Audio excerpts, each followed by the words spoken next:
You're listening to the Hero Up Podcast with Jim Simcoe. Thanks for being here today. Let's get rolling with the show. Hey, everybody. Welcome to the Hero Up Podcast. This is Jim Simcoe with... I'm Blake. Blake Eugene Bender. With emphasis. Blake Eugene Bender in the house. Thank you. We here. Blake and I were just talking about our week. We won't say anything about it, but... It's been a tough week. Has not been easy. Kind of like climbing El Capitan with no rope. Which just happens to be the topic of discussion this week. Nice lead in. Yeah, it is. That's right. I forgot about that. So we're talking today about the movie Free Solo. But before we get into Free Solo, I will say, I hope you have a better week. I hope everything turns around. I mean, my life is pretty good. Yes. It's the little things that, you try not to get bogged down in. And I hope that your week also takes a turn in the positive. I hope it does. I'm going to a concert tonight with Tom. Nice. I'm going to see G-Love and Special Sauce, which I'm looking forward to. I have no idea who that is. I know you don't, because you're like gross. 17,000 years younger than me. No, it's awesome. Special Sauce. Cool. I'm looking forward to it. Anyway. Cool. And all right, so let's get into Free Solo. Yeah. What'd you think of the movie? So you're a client. Oh, can you tell our vast audience about the movie, what it's about? Yeah. So, Mom. Say hi to my mom too. Hi, Jim's mom. What's your mom's name again? Florence. I've met Florence on several occasions, and I really need to make sure I keep her name in my memory. What's your mom's name? Janice. Yeah. Hi, Janice. Anyway, Florence and Janice, if you're listening out there, we love you. Yep. Otherwise, we're talking about the movie Free Solo. And what you can learn from Free Solo. Free Solo. I have recently kind of gotten back into climbing and so far I've been very pleased to be pretty consistent. Yep. I've gone 2-3 times a week for the last month or so, I would say. Are you going to Vital? I have been going to Vital. I've gone to Mesa Rim with a buddy as well, cool. But yeah, mostly at Vital at this point in time. I've got the calluses on my hands to prove it. Tough guy. He actually looks pretty tough right now. Real tough guy. And yeah, it's a beautiful thing. It's a good reintroduction into my life, and can't complain. Nice. Tell us about the movie. The movie is fucking crazy. Dude, it's fucking nuts. If you're not familiar with it and you're living under a rock, the story is basically of Alex Honnold. Is that his name? Yes. And you didn't know that. I knew his first name was Alex. He had this look in his face like, I don't know, but sure. Yeah. If your name's not Alex Honnold, then we apologize. And as I know you're listening to this right now. We do know his name is Alex. His name is Alex. So our friend Alex is the first to climb the Yosemite rock El Capitan, which is basically this huge sheer face of granite. Very massively big, right? Massively 32, unimaginably big. 3,200 feet high, something like that. That sounds close enough in my mind. Which is like 3/4 of a mile, if I'm doing my math right, something like that. Yeah, I don't know how. It's high, dude. It seems high. As we're going through this, I'm realizing how many facts I am without in this whole conversation. So it's okay. But it's okay because we're recording. We made it through the week. The narrative. Yeah, it's only Wednesday. We've not made it through the week. Sorry. We changed up because we usually record on Fridays. We do, and you're used to that being like Friday, done, hanging out with my friends, all that stuff. No, we got a lot of week to go, my man. In any case, my man Alex is the first to climb El Capitan. He does so without a rope, which is the term free soloing comes from. And it is just a monumental feat in human history on some level. Right. I imagine that, how BC is before Christ. And what is it now? What is the... AD. What does that term stand for? I went to Catholic high school. I should know this. I mean, it was after death. After death, but like, wasn't it like? It's probably like something else now. It's probably been politically corrected, and so now it's post-gender neutral body passing into new realm. I apologize for throwing this curveball in, but my point is this is going to be a landmark in human history where they're like, after all the shit that happened in the climbing world or in the physical pursuit world after somebody climbed El Capitan, is just that monumental of a feat. I agree. I think it's like going to go like Robert Banisher's 4-minute mile. Yeah. Jim Simcoe's 225 bench press. Oh, God. I think that was huge. Yeah. And then this. Yeah. And then is it El Capitan or El Capitan? I don't know. Do you say I'm going to defer to you because you're the climber, so you get to pick. A lot of people shorten it to say El Cap, so we can just go Let's that. call it El Cap. We won't put ourselves in that situation. It makes us sound so badass if we say it that way. Let's say it that way. Yeah, so El Cap.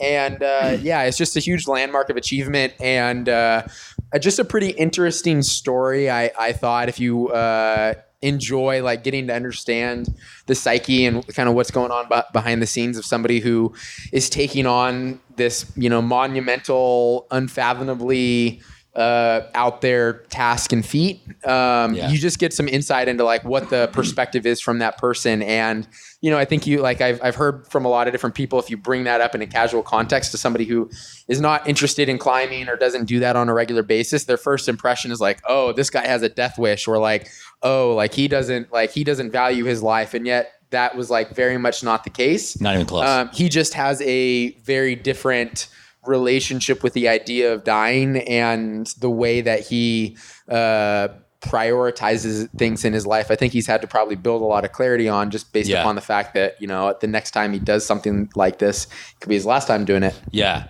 Yeah. I am not a climber, although I've gone rock climbing in a gym at Vital and a couple other places, and I loved it. I thought it was awesome. And when my shoulder's better, I would like to do more of it. Perhaps we could do a rock climbing date. Sure. That would be fun. We already have one in the works here for a couple months out. Fantastic. Yeah. What I was struck by with the movie, which as I was watching the movie, I was so drawn into it, but immediately when I'm drawn into those types of things, I tend to think like, oh, Blake and I got to record a podcast about this because this is a good topic. And what I was so struck by it is like you're saying, most people think he's got a death wish or doesn't care about living or whatever. And I think this guy just has a singular focus on how he wants to live his life. Mm-hmm. And for him, it was almost predetermined that he wanted to do this, right? Like he was living in a van, by choice, not because he didn't have the money, but he's by choice, and he's a free seller. Really bougie van, to be fair. Super bougie. Yeah, it's nice van. Super bougie. But I was impressed by how well he seemed to really know himself and how well he was able to manage risk. And I think that was one of the big things that I learned from the movie that I think we can all kind of take away from it is like, there's risks in doing something, but then there's also risks in not doing it and not having a big goal that you're, that you're going after. I thought his point of how often he trained to do it, how often he like practiced it so that it was like kind of rote muscle memorization for him was really interesting because for him, that repetition over and over and over and over again kind of gave him, a sense of confidence and a sense of belief that he'd be able to do it without the ropes. In many ways, it would be easier because it'd be lighter with no ropes. So I don't know. I thought that part was interesting. Like he did not look at it he looked at it at what he says in the movie. He says that it's not risky, it's dangerous. Yeah. Which is interesting, right? Like that's an interesting way to think about it. I like that kind of shift in perspective. And words are very powerful and you have to be precise with your words because you said repeat that. It's not risky. It's dangerous. Right. And, clearly that's somebody who's making statements like that has put a lot of thought into what both those words mean to him and has drawn some very specific conclusions about it. Yeah. Like ultimately, I kind of think that is why like sports or physical quests and things like that are like really valuable. And like, something like climbing El Capitan is not going to be accessible for the vast, vast majority of the world. Like he's the only person to have ever done it. I've heard him say in interviews, he doesn't think anyone else will do it because like now somebody's done it. So it doesn't mean the same thing as like afterwards. Right. Now someone's done it and you can still die from it. And you can still, and the risk is obviously always the same. And so he just doesn't think that that's something that will be particularly motivating to other people out there. Yeah. And then the same thing is true of any, physical quest or sports, whatever. Alex Honnold was somebody who has climbed literally since he was a little kid and he himself is also an outlier within the climbing community because he's one of the few people who are actually into free soloing where you climb without a rope basically in positions where it's not bouldering and you can just fall and land on your feet and you're fine, or maybe you tumble from 10 feet up. He's climbing these huge peaks and mountains and things like that without a rope, and one fall is basically he's a goner and he knows that. But what do you think about that as a climber, as someone who has climbed? What's the highest? What's the highest you've climbed? Oh man, the highest I've climbed, I don't know. I can recall being in like middle school and going to like ropes courses and stuff like that, and getting up there and being like, I'm a tough guy, but it's pretty high. Yeah. And so like, I mean, I don't think that he probably doesn't still possess that very innate like fear of falling in heights. Like I think that very much has to be present. And I've even heard arguments like, oh, what if, wouldn't it be an advantage for you to take like a beta blocker? Is that the type of like pill where you can basically blunt that response of anxiety and things like that? It's kind of cheating.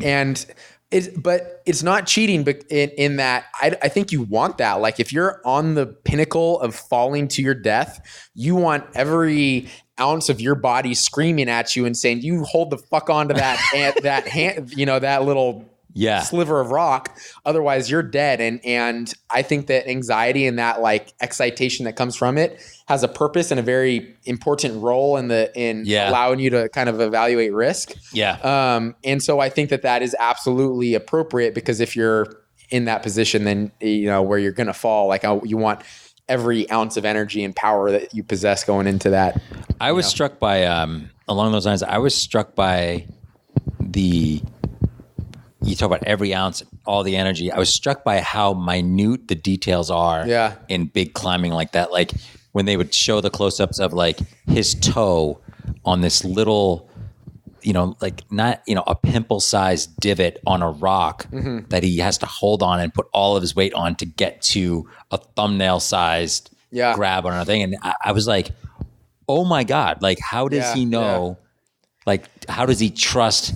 He just showed, he exemplified to me, it's like just a certain level, just an unbelievable level of trust in himself. That like, I'm going to be able to do that. I'm going to be able to go to this next piece. And like where I think other people, I think it's like very common in our lives too, right? Like we all get blocked wherever we get blocked. Yeah. Like whether it's monetarily, health, is, whatever.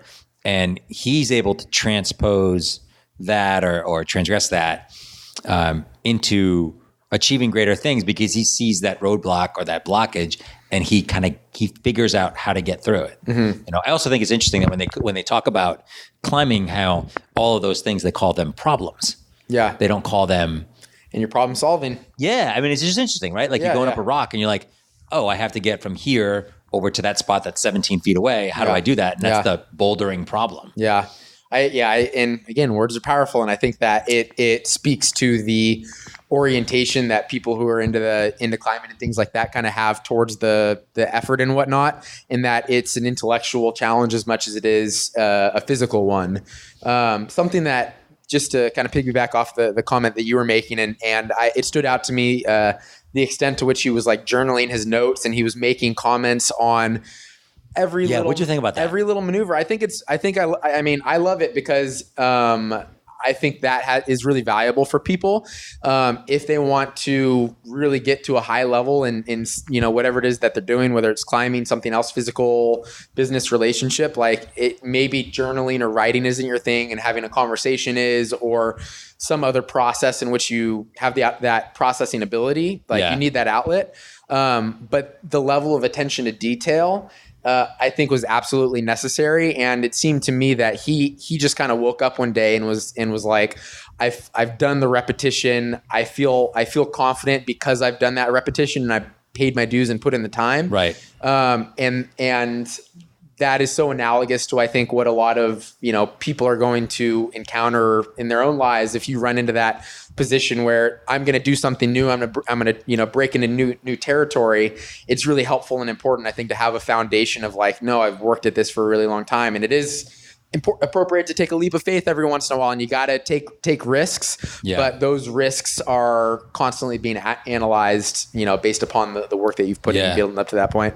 It's funny you say that. I remember when I first started working out with you, one of the very first things you said in one of the very first classes, when everybody was like writing their workouts down in a journal, someone was like, well, why are we writing these down? And you said a journal, like by writing down your journal, you said it more eloquently than this. I'm going to butcher it. But you basically said, if you don't write down your workout and what you did, you're losing an opportunity to grow. Like, and so your whole thing was like, you don't have to do it, but you're losing an opportunity to get better at what you're trying to do. Totally. And it wasn't like I was expecting you to say something like, well, if you really want to be successful here, and if you really want to like become a, this crazy athlete, then you got to write down everything, and you got to, and you were like, just kind of flat out, like, look, like you're losing an opportunity to grow. So you could choose to lose it if you want, and not. And I remember thinking like, oh shit, like I got to go get a journal. And then I did it for a long time. I had the journal. I had the journal for a long time, and I would write it in my other journal as well. But yeah, I think there's something, and I'm sure there's 1,000 studies about this, there's something about whatever you have in your brain, getting it out, writing it down, and then you can refer back to it. Yeah. I do it in my daily journal. I've now written in my daily journal every day since beginning of last August. Nice. And I started flipping back like a couple of days ago, and I was looking at some stuff I wrote like 8 months ago, and the things I was stressed about then, and the things that were huge issues, and I'm like, oh shit, I resolved that one. Well, this one went away. This one's worse, but it was interesting to be like, oh wow, okay, cool. It's interesting, like kind of see where your mindset's at. Totally. All right, so I want to ask you again, as a climber, one of the crucial scenes in the movie to me is when he goes out there and he's ready to go. So he's got this whole film crew, and they're ready to roll, and everyone's like ready to roll. He's got the new girlfriend, who I think is funny because in the beginning of the movie, he's like, she's my girlfriend. I've had plenty of girlfriends. I'm always going to love climbing more. I've never met anybody that I love as much as climbing. And I was kind of like, dude, when your girlfriend sees this movie, like that's not going to go well, dude. That's going to come off pretty bad. But no, there's a part where he starts to climb and then he pulls off. Mm-hmm. Remember that when he's just like, don't have it. Did he pull off or did he... Never mind. I was going to make a dumb joke. Yeah, I know. Guys. But you know what I mean? Like, what was your question? So I looked at that and I thought about that a lot afterwards. And I think like most people, maybe myself included, would have just kept going and would have possibly plummeted to your death. Yeah, been a huge mistake. And just the self awareness of him to just be like, I don't have it today, or it's wrong. It feels wrong. Like it's so brutally honest and so self-aware. I was just super struck by that. What did you think about that? It came across to me as just very, very self-aware and extremely like disciplined in it. Yeah. Clearly he had a vision of what he wanted this experience to feel like and look like. And they speak to that a lot during the film, in which they discuss like the very idea of doing this with the camera crew, like could potentially influence the entire experience, because what if part of the interaction influences Alex's climb and he falls, and like, are they going to have all this regret? Like they were a factor that contributed to his death, and like all these different like heavy things. So I just thought it demonstrated a really high level of self-awareness, and clarity on his part of what he wanted to like gain out of that, the experience and what he wanted to feel like. And I think somebody who was a little bit more reckless probably would have continued to power on, but it's pretty easy to make the assumption that this guy is reckless. To me, I mean, even just if you hear the story, some guy climbed El Capitan without a rope, you don't know anything else. Like that seems like a reckless thing to do. Sure. But then when you understand, like, this is basically this guy's life's work. That's what this is. Like, this is the culmination of all of his climbing experiences. It's going to be the pinnacle of his like public fame. He's probably making more money this year than he's going to over the course of his career, would be my assumption. Right. Of course that may not be the case, but like that's very likely possibility. And so for him to understand that and still say to himself like, nope, today like wasn't the day. I need to back off and stay within myself and live another day. Yeah. Quite literally. Literally. Yeah. Yeah. That's what, I took away from that. It was a trip. I mean, I agree. I think it's such a powerful example of being self-aware. And then also, it kind of goes to something else as I think about the movie, is like how this guy's level of just like singular focus and getting into position of being able to do deep work and really like just moving everything else off the screen. Yeah. Like literally everything else is off. It's kind of like, and I'm sure you felt it in here. I felt it in here, or like on like, I was telling my daughter about this, about like when I played lacrosse in college, you're so focused and it's like all you can do and all you can, like the outcome seems predetermined. It's like you're you're going through the paces to get to the outcome. I was telling my girls about like the best sporting thing I ever played in my life. I was in high school playing lacrosse and I scored 6 goals in one game, which is a boy. Yeah, thank you. It's probably now it's not a big deal because people score a ton of goals. Yeah. But back then when I played, games were like, 10-4, 12-6. So I got 6. I mean, I scored 6 goals. What was the overall score in the end? I think we won like 9-3 or something. So I had like the majority of the goals. You outscored the entire other team? Yeah, I did outscore the other team. But my point is like, I remember in that game being so in touch with what I was doing. Yeah. And anyone who knows anything about lacrosse, it's like, you catch a ball in a net, in a stick. So it's not like you're catching in your hand or you have it like tied to your body, but it just felt like I was throwing the ball with my hand. Extension of yourself, basically. Yeah. It was more interesting to me as I look back on it, where I'm like, wow, like that, like it was just predetermined that was just, I could not, like that was your day. Yeah, that was my day. I was unstoppable that day. And I've had it happen in here a couple times, because we're at the gym right now where we will be doing some exercise and it just feels so good. Yeah. And you see other people do it. I saw like the other day, Erin and Joe, right? Love them both. And I saw Erin doing something and she just looked so fluid and looked like she could just go forever. You could just tell she was kind of in that flow state. Yeah. And just like could do no wrong. And it seems like that's kind of what he was in. Yeah. When he did it, and maybe the day where he pulled. Yeah. I'm going to say pulled off, but I know what you're thinking. He recognized that he wasn't in that state and that the stakes were so high that he couldn't go forward in that state. Totally. Can I share something that's been popping in my head as you've been saying this? Just as an example of kind of what you're speaking to, and it's another climbing reference. Yeah. But different gentleman by the name of is it Adam Ondra? I think is his name. You're obviously most people are going to have no idea. From my understanding, and I'm not embedded in this community, so I might be wrong on this, but from my understanding, he's currently the strongest climber in the world. Where Alex Honnold, he's doing free solos. Right. He's staying within himself at all times. Like he could do every one of those pitches that he's climbing during El Capitan any day of his life most likely on his worst day, but he's just doing it with this high level of risk. Right. Whereas Adam Ondra is currently the strongest climber in the world. He's climbing more difficult routes, and he may fall on them dozens or hundreds of times in some cases, but he's able to do the 1% of 1% of 1% that right. even most professional climbers are not kind of in that ability level to do. So anyway, I watched this video of him basically taking on the first climb that was going to be a new grade of climbing. So if climbs have different levels, higher the numbers, the higher the grade. So this is going to be the and I think they have different protocols in which they get to like confirm, yeah, that's a new grade. Like, man, the world's never done anything like that before.